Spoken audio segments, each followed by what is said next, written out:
Hi, this is Julie with a quick message before we begin. At the time I'm releasing this episode during the COVID-19 global pandemic, so many of us are seeking ways to connect with one another, even while needing to stay physically apart. If you identify with being a mother on a quest and you're not yet a member of the free private Mother's Quest Facebook group, I invite you to join us for opportunities to learn together, to share what we have to offer one another and where we need support, and to find ways to make meaning of all we're going through right now. Visit mothersquest.com/community to join, and I'd be honored to welcome you in. Now onto this episode, a conversation to remind us of our collective humanity, just when we need it most.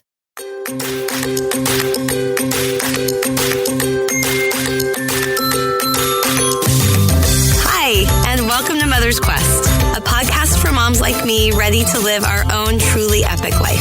I'm Julie Neal, a life and leadership coach, community builder, writer, and mom to two high-energy boys who challenge me to grow into my best self.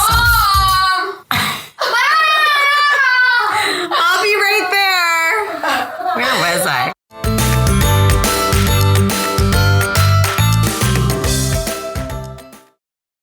Hello and welcome to this episode, the first I'm releasing after our lives have changed in immense ways due to this global pandemic.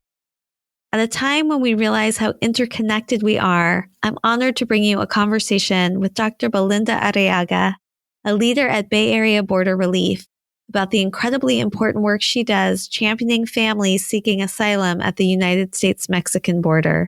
In addition to her advocacy through Bay Area Border Relief, Belinda is founder and executive director of Ayudando Latinos a Soñar, a nonprofit which stands for Believing in Latinos to Dream, dedicated to working with Latino rural youth, families, farm workers, asylum seekers, and seniors living on coastside in the San Francisco Bay Area. Bringing her training as a licensed clinical social worker, she serves as an assistant professor at the University of San Francisco and the School of Education, as co-founder of the Half Moon Bay Latino Advisory and founder of the Latino Trauma Institute. She's beloved by those who know her as being a fierce advocate with a heart of gold. Before I tell you more about this episode, and because much has changed since Belinda and I recorded, I wanted to invite my friend Vickie Giambra, an immigration attorney, to dedicate this episode and give an update about what so many asylum seekers are facing. Hi, I'm Vickie Giambra, and I'm honored to dedicate this episode of the Mother's Quest podcast to my mother and all the immigrant mothers. As the child of immigrants, I know the choices and sacrifices my own mother made to get more opportunities for her family. The immigrant mothers at the border and whose children are at the border have made some of the most difficult decisions any mother can face. When they leave their country or allow their children to leave without them, they are aware of the challenges they will face.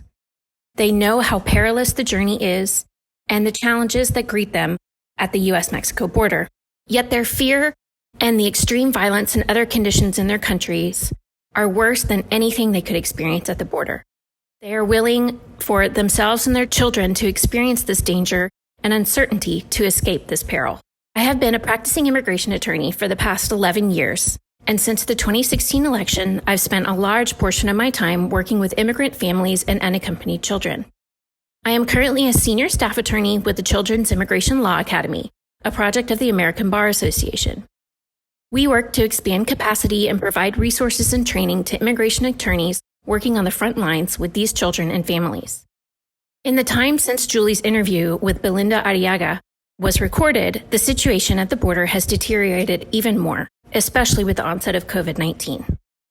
The MPP, or Migrant Protection Protocols, also known as Remain in Mexico, is based on a part of the U.S. Immigration and Nationality Law that allows the president to require certain asylum seekers to wait in Mexico.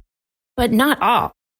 The MPP is being litigated based on a very technical legal argument, but so far is still in place, with the Supreme Court allowing the policy to continue while the case works its way through the legal system. However, with the onset of COVID-19, the administration has effectively halted the MPP program. So all the people that were in line in Mexico to have their asylum case heard by the immigration judge at the border now have to wait even longer in their dangerous and oftentimes squalid living conditions. Not only that, But for those who are arriving at the U.S.-Mexico border since the pandemic has arisen, they aren't even able to get into the MPP program. Under an order from the CDC that is permitted by statute, Customs and Border Patrol, or CBP, has effectively closed the border to asylum seekers, not even putting them in the MPP program, but wholesale returning them to Mexico, if they are from Mexico or the Northern Triangle areas. If they are from another country, they return them to their country of origin. The crisis has therefore become even more acute. The work that Belinda and Bay Area Border Relief is doing to help these families in crisis, who have an absolute right to apply for asylum in the United States, is inspiring and absolutely critical. Thank you, Julie, for bringing this important and emergent issue to the attention of your listeners, and I hope it inspires other mothers like me to pay attention to what is happening at the border and support Belinda's and others' work to help these children. Thank you, Vickie, for the important work you do to support asylum seekers, for this update about how immigration policies have become even more challenging during the pandemic, and for reminding us of the bravery and fortitude of immigrant mothers. In this episode, Belinda shares about her own childhood immigration experiences journeying to America from Panama, how despite her mother's instruction to keep her head down, she learned to speak out and fight injustice, about our country's history of honoring asylum as a human right, and now the ways in which our current immigration policies increase trauma for families fleeing violence, instead of providing our protection, shelter, and support.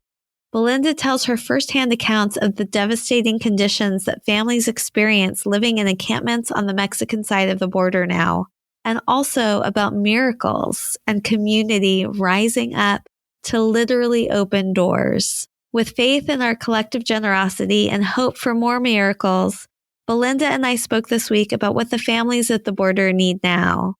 We want to invite you to say yes to the challenge of writing love letters in Spanish, especially to the children there, and also to send along children's masks that can provide some protection from the spread of the coronavirus if it reaches their encampment. As we are sheltering in place, Belinda, the Bay Area Border Relief Team, and I invite you to join us, to follow the information in the show notes, to take action within your homes, to send care packages that let these families know that they are not forgotten. I'm Julie Neal, and this is Mother's Quest.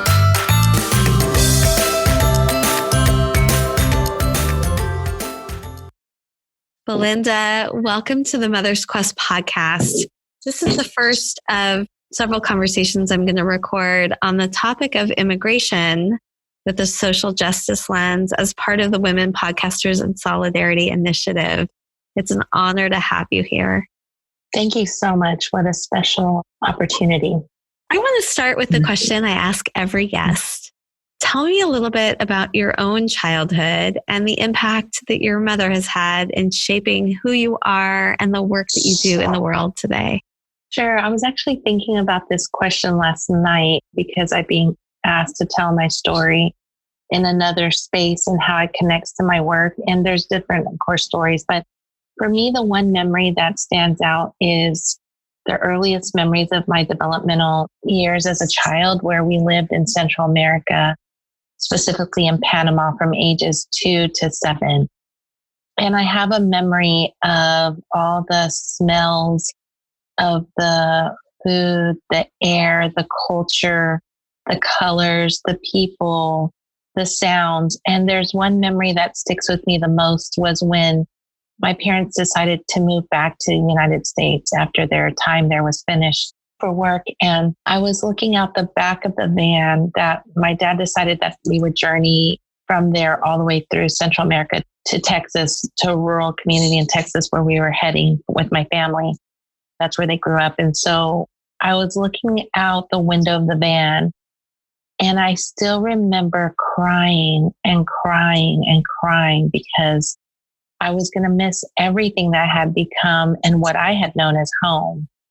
And that was Central America. That was the culture. That was the Spanish language. That was the people that cared for me, the food, the connection to the art, the dancing, to the mango tree, to the swing I swang on by myself across the street, and to the iguanas that I would run from scared, and to the beautiful people there. I remember thinking, wow, I'm leaving home. And it's that sentiment that I carry now, both as a mom and in my work that I'm doing with the children from Central America, the work I'm doing at the border, the work I do around immigration, and that sense of what it's like to be displaced, to have to be forced to leave home, to have to leave everything you know for another life. And it's painful, but it's a beautiful connection that keeps my heart kind of embracing the work that needs to continue forward. So you have this deeply personal experience from your own childhood about what it was like to have to leave your community and your culture. I'm struck by how, it sounds like you weren't fleeing. You weren't leaving in danger. What was the motivation for your moving? Well, my father went to work there in the Canal Zone as an electrician. They grew up in Texas. Both my parents are from Texas. And so we went as children, to go work there during that time, be with my parents while they worked there. And ultimately, then it was time for them to come back home. But it was painful because home was a very rural Texas community that was completely void of any culture, completely void of what my life was there, completely void of the experiences I had. And even till this day, that's hard to recapture. Yeah. Tell me a little bit about the impact of your own mother and any ways in which she shaped the work that you're doing in the world today. Well, my mom was a product of segregated schools in Texas. So she grew up as Mexican American, I guess I would say Mexicana or Tejana, she would say. But she was a product of segregated schools. So how my mom really influenced me was, and even till this day, this conversation we have of her life as really shut down to be able to express herself, to be able to freely embrace who she was in this country, to be able to grow up with opportunities that presented themselves as opportunities, but she was not in any really emotional way feeling that she was connected to spaces because of the racial trauma that she went through that in many ways became unconscious for her, but lived out through my life as a child. So, when things would happen in school or when I would see things or I would feel differently or see injustices, my mom would explain that, you just had to keep your head down and keep going like that. We had, in many ways, we're invisible in society. That's just the way things were. And so I think from what I learned from my mom and what I'm still learning from my mom is just how deeply rooted discrimination played a role in her life of even being who she is today, and how to stand up and how to speak out and how to be a voice for others and have to be brave to be able to do this work in another generation that can shape more change, and she's very proud of seeing that in many ways she has rooted me in being able to make a change. I talk with so many women on the podcast about the impact that their mother has had on them. And very often there's some kind of example that their mother has set that they want to follow. But also very often there's some way in which the environment or the context of the time limited what was possible for their mothers, and the path that they have set is very much almost in counter relationship to what they saw their mothers have to endure or the conditions that they had that shaped them. Right. Seeing that in your story too, what would you say you are most on a quest for in your life now? I would say the most thing that drives me every day is to fight for justice, not just for my children, but every child that is suffering. And I think that what's painfully obvious as a clinician and my job as a social worker and my job immersed in working with children at the border, working with other spaces, is that I do get to see the cruelty of what our country is doing to so many children. I don't just get to hear it. I get to see it. I get to talk to them. I get to see them live it. And it's so painful. And it drives me to do what I can every day. When you think about this is where we're at in 2020, I'm talking about how my mom went to segregated schools and back when she was growing up 70 years ago. And here we are 70 years forward, and there's still many visible ways that there's so many factors that are on our children that are unjust and also emotionally harming them. So I wake up to fight for that every day in the best way that I can that day. I watch some of what you're doing in the world through our connection on social media, and I see so many powerful ways that you bring that quest and that mission to your life and to your work. I want to use this time together to specifically delve into the work that you're doing related to immigration and families of the border. And we're going to use what I call the EPIC framework as a guide for our conversation. And EPIC for me, when I said yes to Mother's Quest and to living my life in a different way, was this connotation of stepping into being the author of our story, of not just putting our head down, as you were saying, but really stepping up in our own lives, but also to make an impact beyond our family. So it connotes this idea of like a heroine's journey, but also EPIC represents for me what I call the guideposts that I think help us to live that kind of life, especially when we're raising our children. So I'm going to share each guidepost and then ask you some specific questions related to that guidepost with the work that you're doing with immigration. Sounds great. So the first guidepost, E, stands for engaged mindfully with our children. And I would really like to hear you share what you have observed and experienced about the children who are suffering under our current immigration policy. And then what are some of the ways in which you have been supporting them? What I have seen started back with the separation of children and families in the summertime, right? There was so many children suffering from this really irreparable, harmful policy of separating children and families at the border that is really hard to even stomach now. And think about that. We just got an update last night of a little boy that was reunited with his grandpa here in the U.S. while he had been waiting for months in a placement since, he was separated from his mom, and eventually was, after months, placed into the care of his grandpa here in the U.S. When you think about how the time that goes by from the time the child leaves their parent, all that happens in custody, in detention, in the group home settings, during this separation that is really traumatic. And we have talked to those children. We have heard their stories. We've heard their cries. We've seen their parents crying. We've seen the desperation of the families to try to get them back, to figure out what to do. And there's nothing to do but wait on a system that really is criminalizing them and demoralizing them and doesn't care, frankly.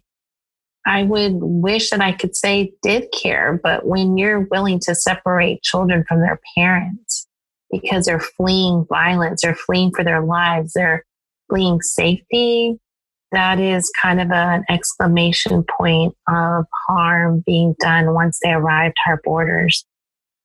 And then spent a lot of time seeing the children that came out of the cages that are still cages there in Immigration Detention Center, which children 10 and up are caged and separated from their parents once they're inside custody, which was happening with really great numbers in the summer, for about a year until this November when the MPP protocol went into play. And now families are being forced to stay in Mexico and Matamoros, Mexico, on different sides, Tijuana, on where the borders are, they have to stay outside of our border waiting for their process. And they're staying in tents, they're staying in the cold, they're staying in the rain, they're hungry, they have no resources that they bring with them. Whatever they have is what volunteers are bringing over to the other side, and we're going into those spaces and we're seeing the children in that condition. We're hearing them.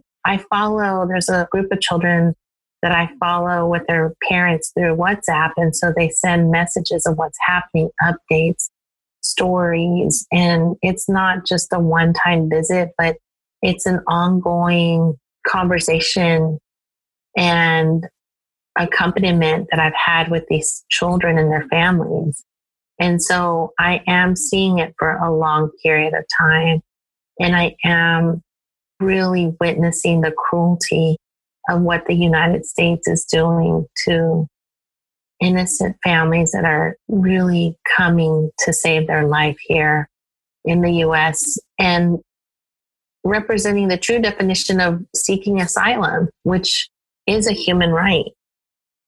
Can you say a little bit more about this issue about asylum as a human right? Because I think that there are Americans that think like this isn't our responsibility.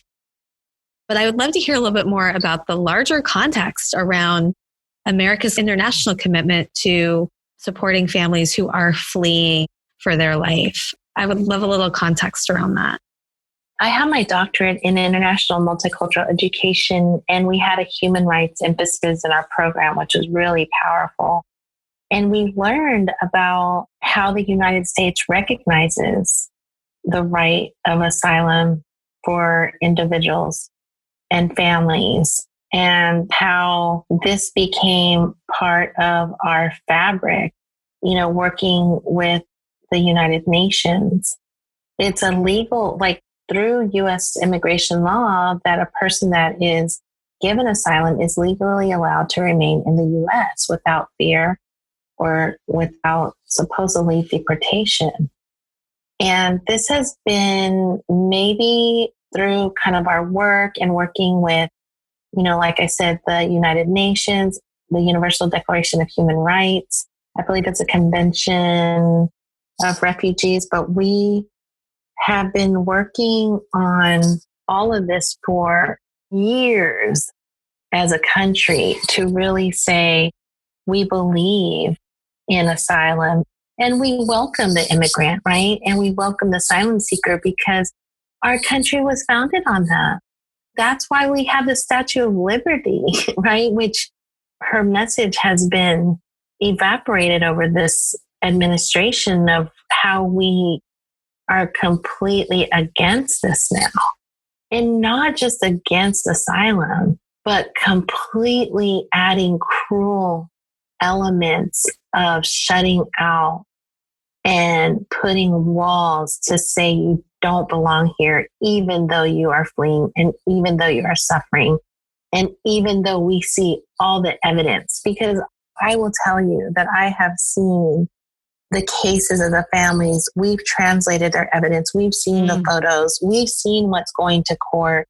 We know what those judges are seeing.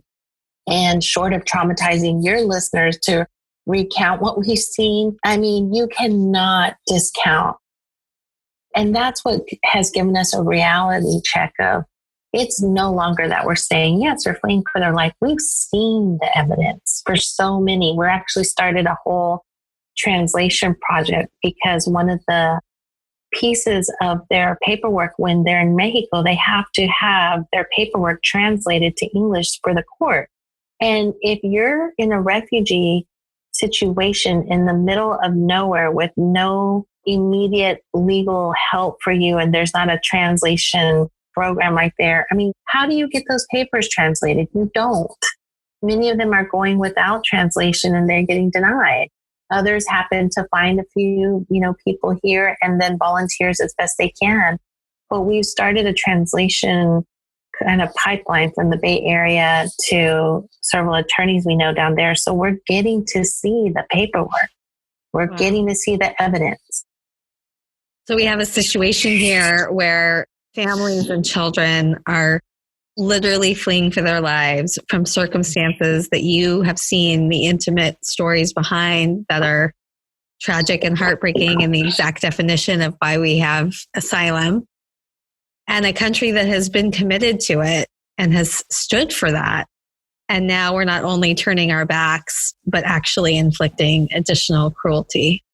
The last time you and I had a conversation, it was actually just before the Women's March, and you were beginning to explain to me more what this new policy is, MPP, the Migration Protection Protocol.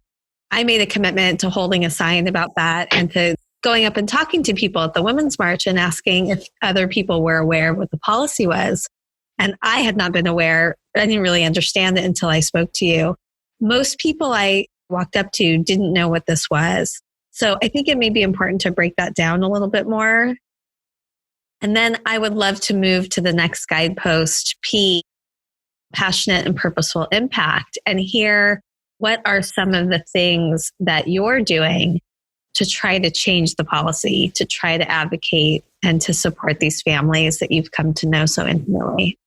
Migration Protection Protocol started about October, November, where Trump decided that no longer could people come into the United States and ask for asylum and wait here for their asylum cases to proceed, that they had to wait in Mexico. And now he's even shifted it further back, but they have to wait in Mexico to be able to ask for asylum from Mexico and then go through this process that takes months and months and months to be able to be heard. And even in the process of asking for asylum from Mexico, there's a huge, huge situation happening around the legal process that is not giving asylum seekers due process in a way that is just or being heard. Their cases are really being minimized. They're not being treated accordingly. For example, one of the policies for MPP says that, while they wait in Mexico, they wait months and they're out in the cold. They have nothing. So you have to remember they came with nothing. They walked this long journey and now they're at the border with nothing. They don't have money. They don't have, housing in Mexico. So they're living in tents on the ground. And those tents are provided by volunteers like you, like me, like all the organizations that are out on the front lines, Team Brownsville, Catholic Charities, Angry Tias and Abuelas that are doing this work. While they wait, they're going to court and they don't have many of them don't have any legal representation. How would they? They don't have money. So they don't have attorneys. And it's a very flawed process. It's basically a very kind of fabricated process to seem that they're trying to, let them ask for asylum. But I think they gave the numbers like 97% are turned away. But one of the interesting things was that we just found out that if you had a serious mental health or medical condition, they had agreed under MPP that they could not wait in Mexico because the conditions are so bad that emotionally and physically you're getting worse there. They're just completely ignoring that. They're completely violating that order. That's not happening. We know so many that are ill. There's so many cases that you can read about online. But I think to end here with this message is that MPP and putting people at the Mexico side of the border puts it out of the media and out of the mind of the United States community. Because one of the other things is that it's so dangerous in that area in terms of, media going in for volunteers. It seems pretty safe because, we're in the camp with the community, but for media and journalists, it's a red flag area. So they don't really narrate the story as much, and it's not on every single front page news, but it's the same children that we saw caged. It's the same children we saw ripped away from their mother's arms. It's the same children that are suffering. It's the same families that, were coming in the summer when everyone was rallying around supporting them. So it really has pushed it out of the front lines of our country's mind. So the guidepost P is about passionate, purposeful impact. Tell me about, so you've painted such a clear picture of the travesty of what's happening for these families. And it's a different kind of cruelty. So maybe now they're not separated and they're not in cages on our side of the border, but now they're in even worse conditions with no resources whatsoever, no plan for ability to seek the asylum that they are granted. What are you doing, and what are other people like you doing to try to change the policy or to make an impact for these families? And then after that, I want to get into how we might support you. Well, right now we're getting ready to go on our trip to Matamoros, Mexico, and we will be staying there to do listening circles. And basically our team of Bay Area Border Relief and University of San Francisco is going to try to create more of a document that can narrate the human rights violations we're seeing, the stories of the people that need to be told, the issues, of mental health and medical that we're concerned about, and how the MPP policy is really destructive to the psychological and physical health of individuals and children.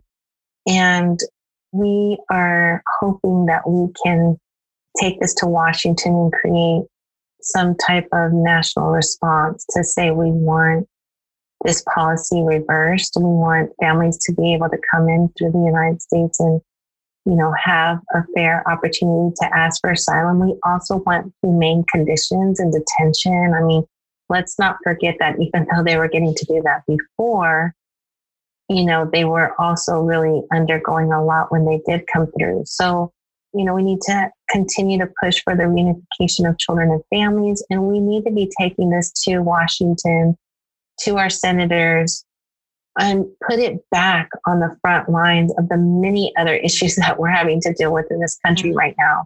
But it's urgent. So what we are hoping is to be able to create a document and a letter of support that maybe can, be passed around the country for people to say, we want humane conditions and asylum rights to be, instituted to our families and MPP.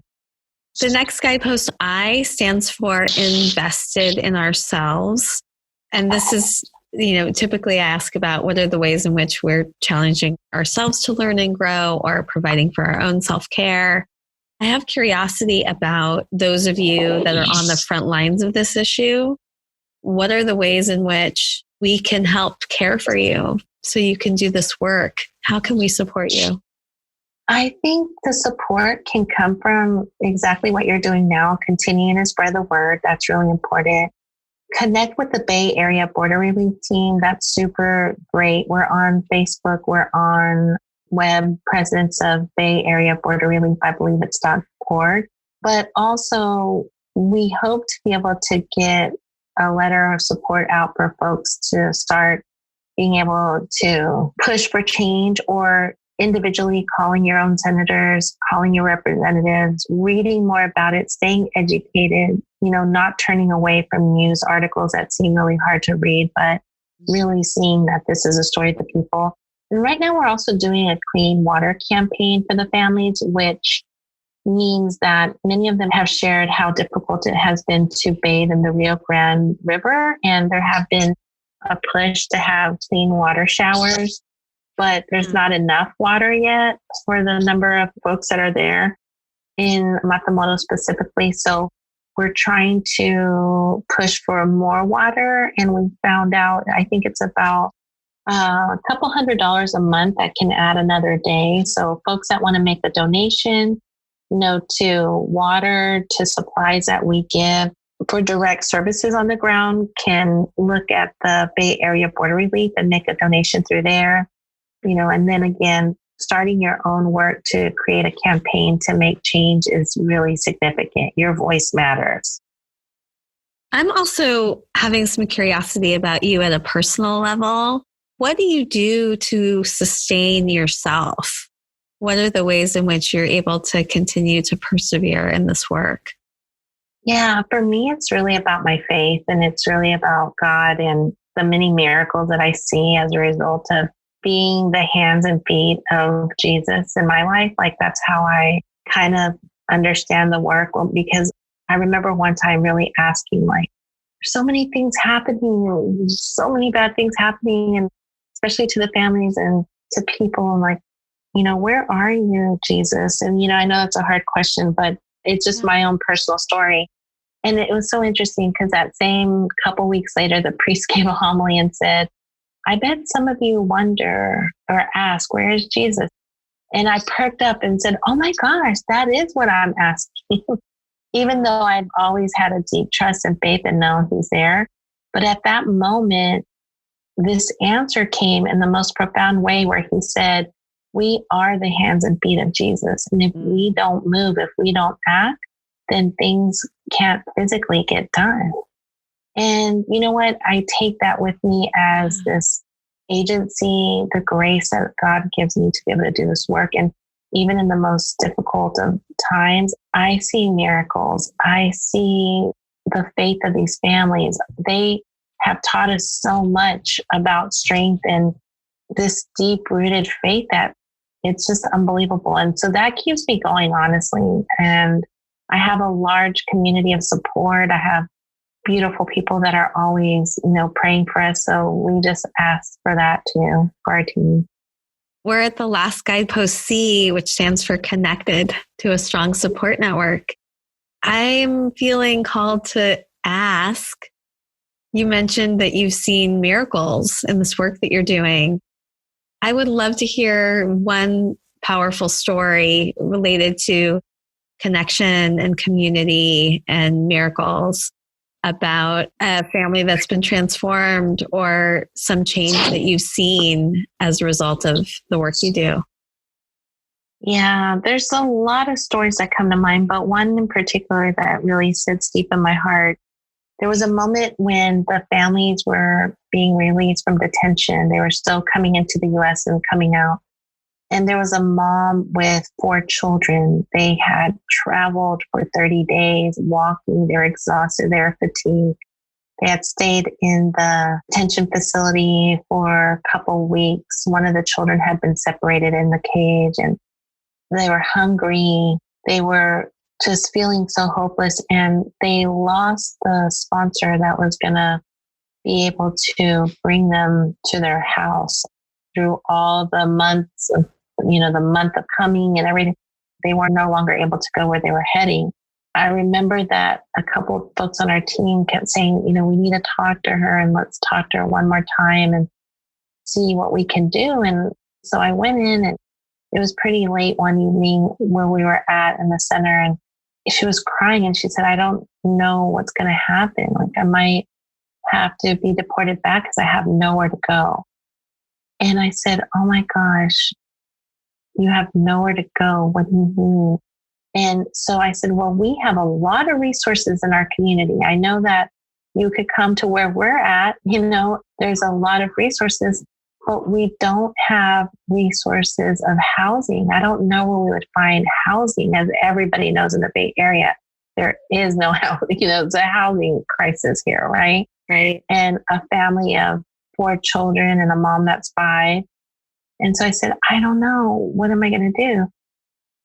I started to pray and I said, God, there's got to be a way. What can we do? There's got to be something. And my house is pretty little. So it's like, I don't know. We were thinking.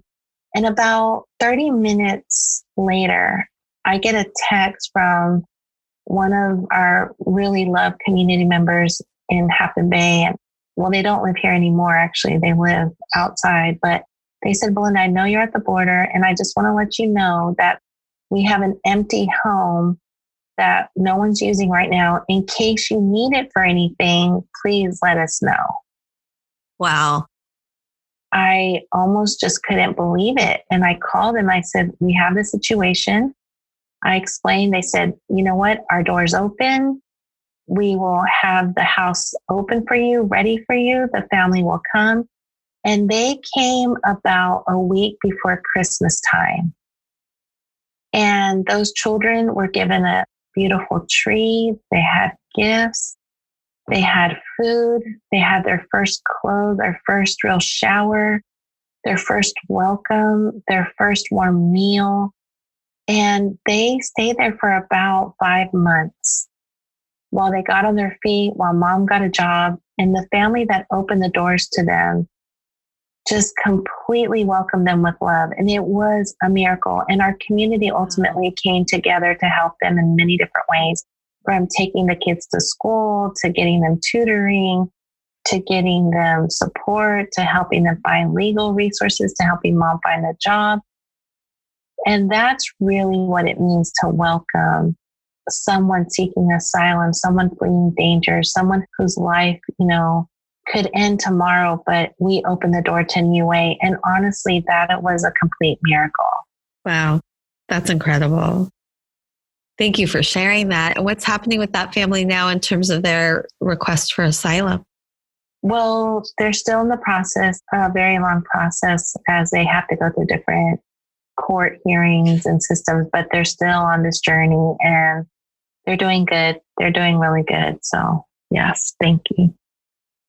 I want to now ask you, we're getting close to the end of our conversation and we're going to move to acknowledgements. But before we do that, you have an opportunity to give me and anyone listening a specific challenge, something that you would like to see us do or experience related to this conversation and how we can all start to step in and make an impact. And I'm also feeling some curiosity about how we might engage our own children in understanding what's happening and any ability they might have to make a difference. Yeah, well, you bring up a really good point that I actually just thought of on the spot right now. We might have to massage that a little bit, but one thing is we're making love letters to the border, and that's something children could do. If you want to send those to me directly, have your listener send them to you and then you package them to us. We're taking hundreds of love letters to the children and to the families, and we give them to the parents too. And sometimes we give it to them with little treats, that we can take and connect. But it makes a difference because those letters are saying, I see you. You're important. I value you. We welcome you. We care about you. We're here for you. And those messages go a long way when you're feeling alone, or where you're feeling that the world has shut you out, or where you're feeling scared, or where you are feeling lonely, So those messages from people around our country to give to them can mean so much. So that's one thing. And I call those love letters to the border. I'm also thinking about maybe ways that we all write letters and flood Washington with love letters, but, kind of from the children's voices saying, please, we want to be able to come into the United States, and that we can send tons of love letters to them, right? Maybe that's something that we even start on this border trip, to have the children write letters that we'll then send to our representatives. So I think that if you want to have, create your own love letter in Spanish, send it to us. That would be great. We can get them to the border when we go, or we can even send them in between. We have folks that we're working with closely on the ground, volunteers there that are leading the way for so many. We can get it to them. And another way is thinking about how can you write a love letter from the voice of the children that we can flood to Washington saying, please change our asylum laws, and MPP, please bring our families together. Please do the right thing and bring back human rights in the United States. Bring back human rights. It still does feel unfathomable that we're this far. I mean, we have definitely never been perfect, but we're so far from the ideal. I commit to that. I already have my wheels turning a little bit about maybe trying to organize some different kinds of opportunities in community.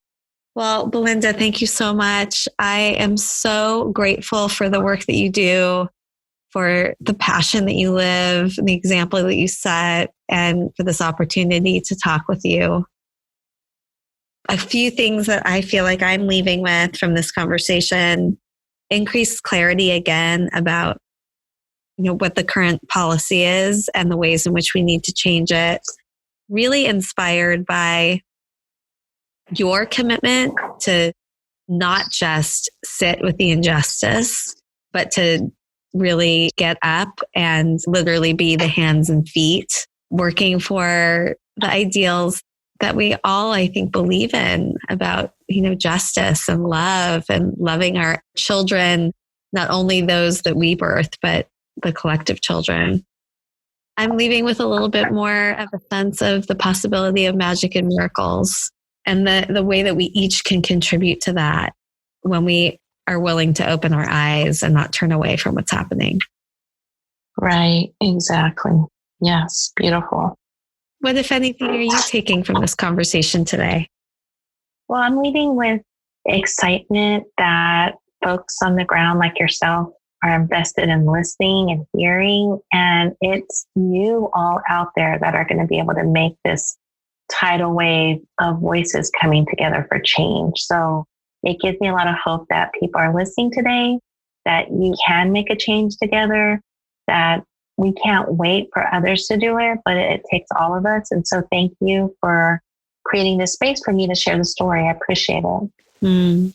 You're welcome. Well, I look forward to a lot more, that this can be just the beginning of connection and collaboration. Is there a way, Belinda, that as you're there, are you sharing images or videos or footage? I do. And you can follow me on my Facebook, Belinda Arriaga. So that's pretty much where I share a lot of the narratives that I'm seeing. Okay. And I can make a commitment to sharing some of those. I'll be watching and can share on the Mother's Quest business page and also in our private Facebook group. And you can also look at the website, Bay Area Border Relief. And we're sharing as a group too. So it's great. Oh, good. Okay. We'll make sure to include links to all of that in the show notes. Okay. All right. Thank you very much. Have a good rest of your day. Thank you. Bye-bye.